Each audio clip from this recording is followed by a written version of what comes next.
भाकपा माले कार्यकर्ताओं ने समारोह पूर्वक मनाई बाबा साहब भीमराव अंबेडकर की 134वीं जयंती। हुलासगंज में बाबा साहब भीमराव अंबेडकर की 134वीं जयंती समारोह पूर्वक भाकपा माले कार्यकर्ताओं द्वारा मनाई गई। भाकपा माले कार्यालय परिसर में आयोजित इस कार्यक्रम में बड़ी संख्या में लोगों ने हिस्सा लिया। घोसी विधायक रामबली सिंह यादव ने भी इस कार्यक्रम में भाग लेकर बाबा साहब भीमराव अंबेडकर के चित्र पर पुष्प अर्पित कर उनके व्यक्तित्व और कृतित्व की चर्चा की। लोगों को संबोधित करते हुए उन्होंने बाबा साहब भीमराव अंबेडकर के विचारों को तथा आदर्श को आत्मसात करने की जरूरत बताई। इस अवसर पर उपस्थित जनसमूह को संबोधित करते हुए उन्होंने बताया कि बाबा साहब के विचार वर्तमान परिवेश में काफ़ी प्रासंगिक हो चुके हैं। भेदभाव रहित समाज की परिकल्पना को साकार करने में ही लोकतंत्र की सफलता है। उन्होंने बताया था कि शिक्षा एक बहुमूल्य शस्त्र है, इसके बगैर विकास की परिकल्पना निरर्थक होगी। बाबा साहब ने बताया था कि मैं उस धर्म को नहीं मानता जो मनुष्य को मनुष्य से अलग करता है।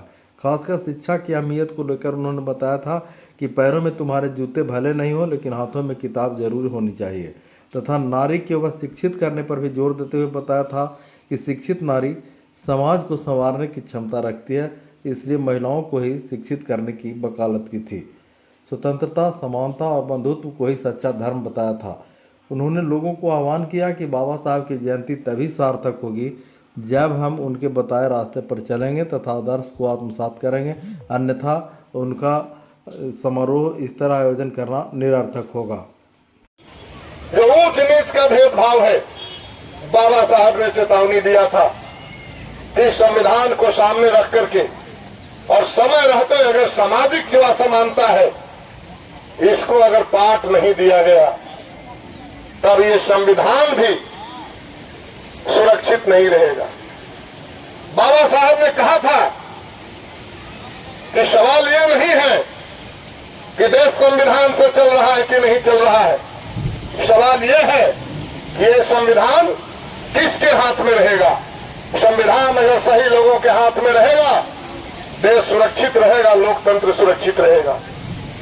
आज हम लोग देख रहे हैं कि संविधान 2024 का जो चुनाव हुआ वो लोकतंत्र और संविधान के मुद्दे पर हुआ। हम लोग बार बार कह रहे थे संविधान खतरे में है, संविधान बदलने की कोशिश चल रही है। संविधान की रक्षा कीजिए और इसकी रक्षा यदि करना है तो भारतीय जनता पार्टी को शिकस्त दीजिए, सत्ता से बाहर कीजिए। हम लोगों ने सत्ता से बाहर तो नहीं कर पाया, उनको हैसियत में ला दिया। वो सत्ता में अगर बने हुए हैं तो उनका सबसे बड़ा जिम्मेवार नीतीश कुमार जी हैं।